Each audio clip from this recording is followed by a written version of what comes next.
Yo, what is going on, guys? TymeStopper here, coming back at you with another Raid Shadow Legends video. Guys, in this video, we have the information for the Fusion Champion, Vlad, as well as Constantine. So we're going to quickly go over what Plarium has released for us yet. Obviously, they're not live in-game. I know that some people are on the test server right now and have been able to take a look at those. So I'm going to go over the information that I do have, as well as link to the forum post in the video description down below. But let's jump into the video.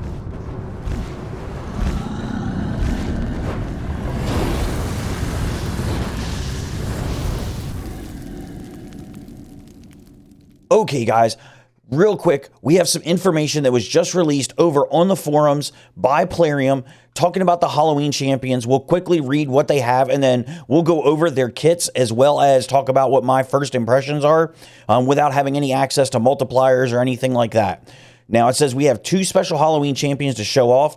Twins born to a mortal woman and a vampire father. Vlad and Constantine come into the world on opposing sides of the light, born in the last moments of darkness before daybreak. The eldest, Vlad, was set upon the path of night of his father, born minutes after Constantine opened his eyes to the first rays of dawn, taking the path of light like their mother. Both possessed of incredible abilities. The twins became legends in their own right, blah, blah, blah, blah, blah. But here's the thing, guys. We already know a little bit about Vlad. We've seen some information on him. We know that he is going to be the next Fusion champion. He's Void, he's Attack, he's Legendary. But what we didn't know is that his partner champion is also Void Legendary. So, of course, that's going to be a huge barrier to entry to anyone that was kind of hoping to get both of them and put them together or anything like that.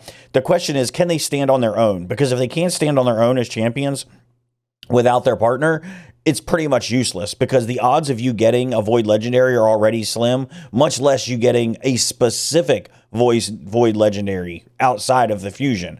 Obviously, if you do the Fusion, you'll be able to get Vlad, but how long is it going to take you to get Constantine? But let's quickly take a look at Vlad, some of the information that we didn't have available to us before. We know a little bit about his cooldowns and things like that now, where his books are going to go and things like that. So, as we already know, his A1 attacks one enemy, decreases the target's max HP by 30% of the damage inflicted, also heals the champion by 30% of the damage inflicted.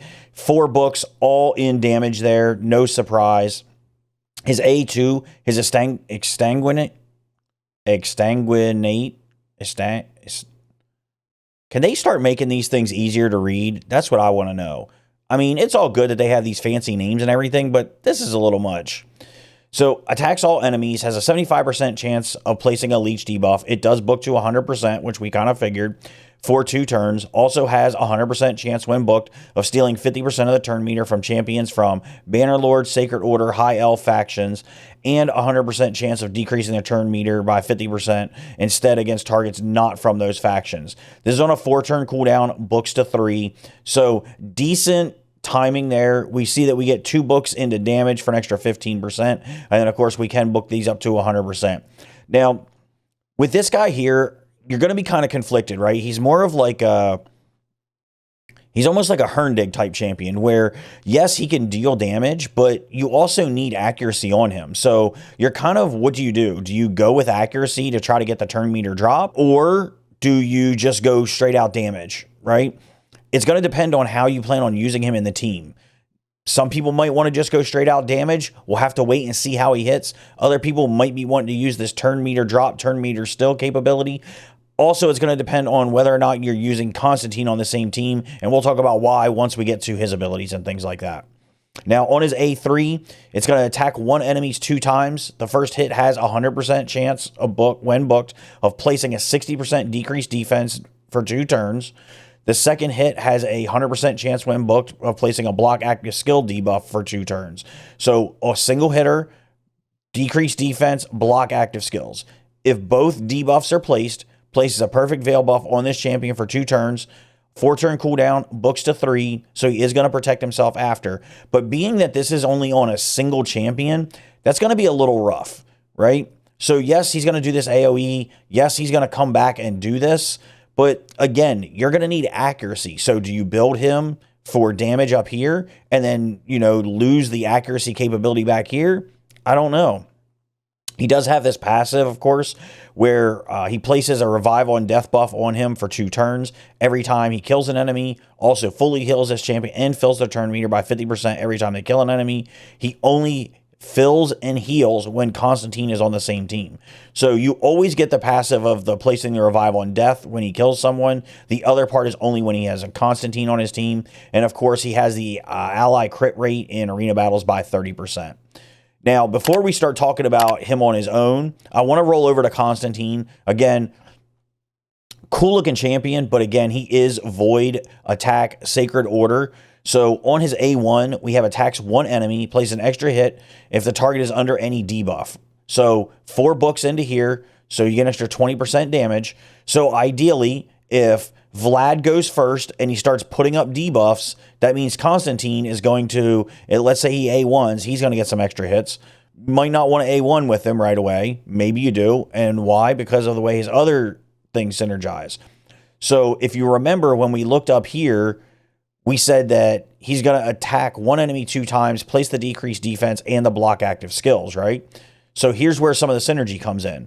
Attacks all enemies 2 times. Each hit ignores 10% of each target's defense for every leech, decreased defense, and block active skill debuff they're under. Now, if this was an AoE ability, this would be much stronger than it is because he's already using this as an AoE. So basically, this is going to AoE on everyone. And if he has already done this A3 ability, it's going to ignore extra defense on that one target that you landed the extra debuffs on from Vlad. So you can see how this could get a little messy if you're trying to run both of them. But let's go into his A3. Attacks 1 enemy before attacking, steals all buffs from the target, then transfers all debuffs from this champion to the target. Decreases the cooldown of this skill by 2 turns if the attack kills an enemy. On a 4-turn cooldown, books to 3. So if he kills someone, you're going to get an additional 2-turn cooldown, so he'll basically get that ability back right away. Oh, and I forgot, this is going to book to a 3-turn cooldown up here as well, right? So you got 3 books into damage. So we got what? 1, 2, 3, 4, 5, 6, 7, 8, 9, 10, 11, 12 books into Constantine, and 4, 9, 10, 11, 12, 13, 14 books into Vlad. That's a lot of books. I don't know if these... Let's look at his passive. Enemies from the Undead, Demon Spawn, and Night Rev faction killed by the champion cannot be revived, but only if Vlad is on the same team.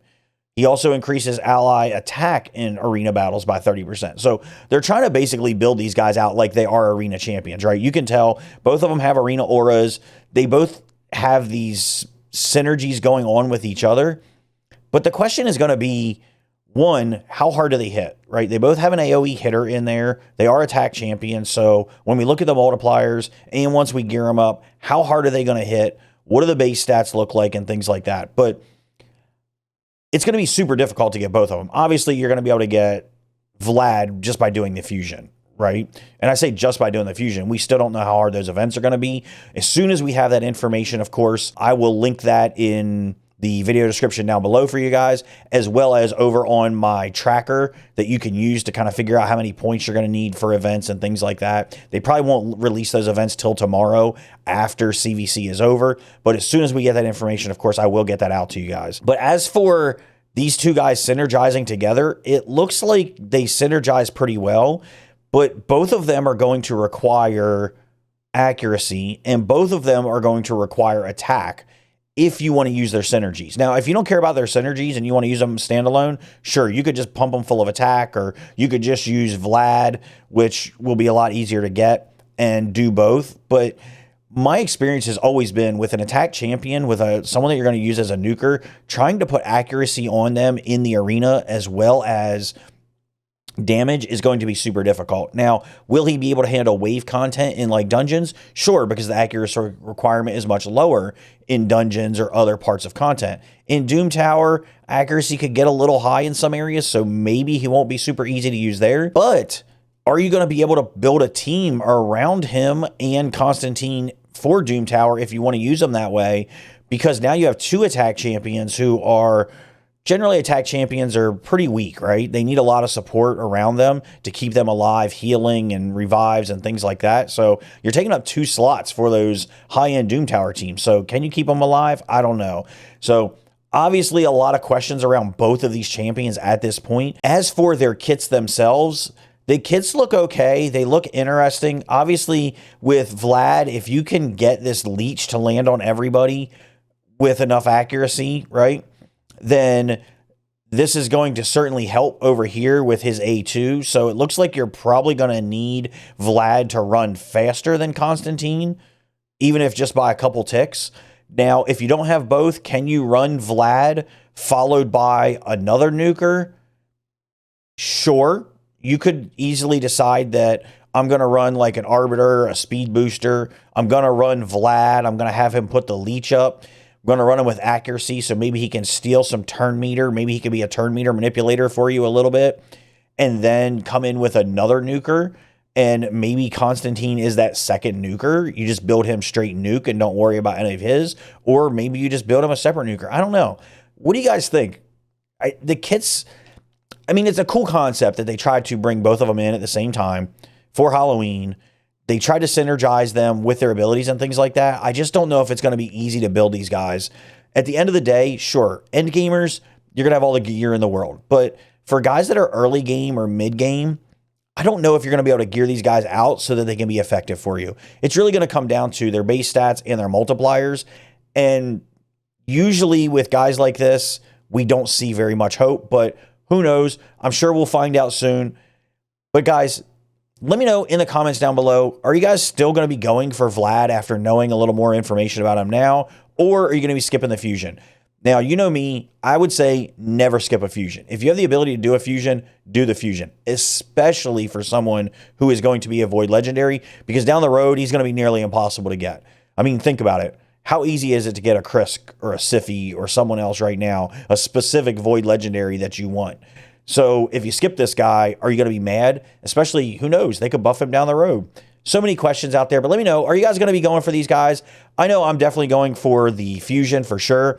As for whether or not I'll try to pull for Constantine, probably not very good. I done spent all my Void Shards trying to get Siphi and Necrit for this 10x, which I guess you'll have to watch that video to find out if I got them or not. So either way, guys, thank you guys so much for watching. Don't forget to subscribe to the channel, leave a like on the video, and of course, as always, until next time, be good.